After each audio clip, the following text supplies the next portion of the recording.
अस्सलाम वालेकुम, मैं हूं नवाब ख़ान। आज एक बार फिर कंसेप्चुअल मैथ्स की जानिब से हम हाज़िर हैं। तो आज हम डिस्कस करेंगे वही क्लास 10 का जो मैथ्स है, रिव्यू एक्सरसाइज 6। उसमें जो MCQs है उसके लिए जो ऑप्शन दिया गया है, जो सही जवाब आता है, क्या आता है, कैसे आता है और क्यों आता है, तो आज इसको डिस्कस करना है। तो चलो स्टार्ट लेते हैं। पहला ऑब्जेक्टिव है हमारे पास कि यहाँ पर है कि the difference between upper limit, एक लोअर लिमिट होता है, एक upper limit of to consecutive classes, यानी दो मुसलसल जो क्लासेस जो होते हैं इन ए फ्रीक्वेंसी, उनके फ्रीक्वेंसी के दरमियान जो टेबल दिया होता है, टेबल इज कॉल्ड। फिर इन चार ऑप्शन में से कौन सा सही है? तो इन चार में से क्लास लिमिट है, क्लास इंटरवल है, क्लास मार्क, इसका जो सही जवाब है वो क्या है? Class interval. ये क्या है? इसका सही जवाब है क्लास इंटरवल। इसी तरह सेकंड वन है कि a cumulative frequency histogram is also called. Cumulative frequency जो बन रहा है उसमें जो चार ऑप्शन है, हिस्टोग्राम है, पाई चार्ट है, ओगेव है, फ्रीक्वेंसी पॉलीगॉन। तो इसका जो सही जवाब है इन चारों में से, इसको हम ओगेव भी कह सकते हैं। ये थर्ड वन क्या है? इसका सही आंसर है। इसी तरह तीसरा है कि the number of time A value appear on A set of data is called. तो इसका जो सही आंसर है वो क्या है? फ्रीक्वेंसी है। इसी तरह चौथा है कि the data below represent the number of television that 11 students have in their home, find the mode of the data. अब जो यहाँ डेटा दिया हुआ है 321115311212, ये जो डेटा दिया हुआ है इस डेटा में से इसका मोड क्या होगा? तो ऑप्शन में है 1 2 3 4। अब मोड क्या होता है? मोड क्या होता है? मोड अगर हम इसका डेफिनेशन देख ले तो mode is the value that appear most often in a set of data. यानी एक डेटा है उसका जो हिस्सा, यानी एक जो डेटा है उसमें जो हिस्सा बार बार आ जाए, यानी सबसे ज़्यादा आने वाले हिस्से को हम मोड कहते हैं, मोस्ट ऑफन। तो इसलिए यहाँ पर अगर हम इसको चेक कर ले तो यहाँ पर जो 1 1 1 1 1, यानी 1 जो है वो 5 टाइम आया है, सबसे ज़्यादा आया है, इसलिए इसका क्या है? करेक्ट आंसर क्या है? 1 है। यानी इस डेटा का मोड क्या है? 1 है। इसी तरह पांचवा है कि in which data set are the mean, median, mode and range all the same number. यानी ये जो ऑप्शन में 4 दी गई है, इस डेटा में से अगर हम रेंज मीन मालूम करें, उससे जो जवाब आता है, मीडियन मालूम करें, मोड ले ले और रेंज भी मालूम करें, तो इन चारों में से सेम नंबर आ जाए, वो कौन सा डेटा होगा? अगर हम इसको चेक करें तो पहला वाला जो है वो क्या है? इसका सही आंसर है। अब ये क्यों सही आंसर है, इसको क्या करना होगा? डिस्कस करना होगा। तो अभी हमारे पास क्या है? अगर हम इस डेटा का मीन ले ले तो ये हमारे पास है कि 1 + 2 + 3 + 3 + 2 + 1 + 2। अब ये कितने हैं हमारे पास? ये है 1 2 3 4 5 6 7, यानी 1 2 3 4 5 6 7। अब इसको डिवाइडेड बाई 7 करना होगा। तो अगर हम इसको प्लस करें तो क्या होगा? ये 1 2 3, ये 6 9 और ये क्या है? 11 12 14।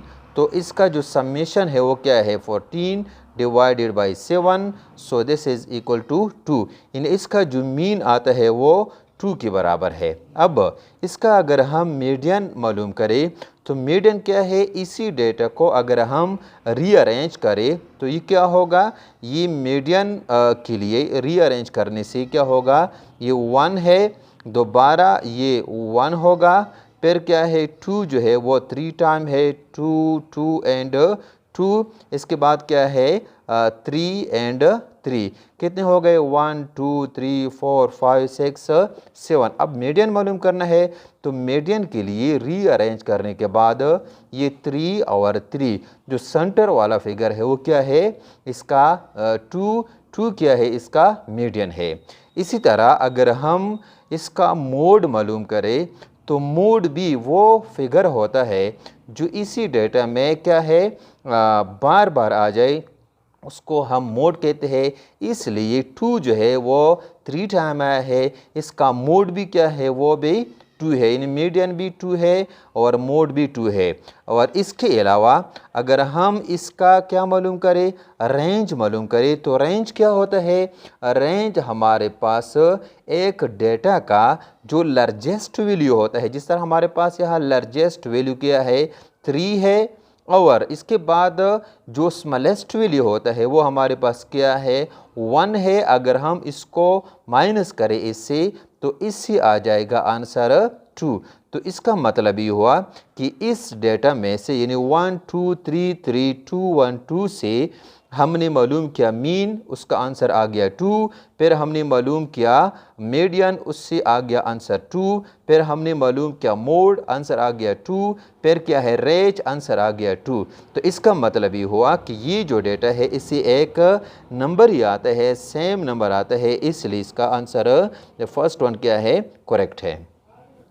इसी तरह ये जो छठा है कि the nth root of product of n number of value is called, यानी जो nth रूट होता है उसका अगर हम प्रोडक्ट मालूम करें तो फिर उसको हम क्या कहेंगे, इसका जो सही आंसर आता है इसको हम कहेंगे ज्योमेट्रिक मीन, क्योंकि ज्योमेट्रिक मीन का डिफिनीशन भी ये है कि the nth root of product of n number of value is called geometric mean. तो सेकंड वन क्या है इसका सही आंसर है। इसी तरह सातवां है कि in a set of data 63, 65, 66, 67, 69 median as, इसका मीडियन क्या होगा। अब ये क्या है हमारे पास ऑलरेडी एक तरतीब में लिखा हुआ है कि 63 है, 65 है, 66 है, 67 और 69।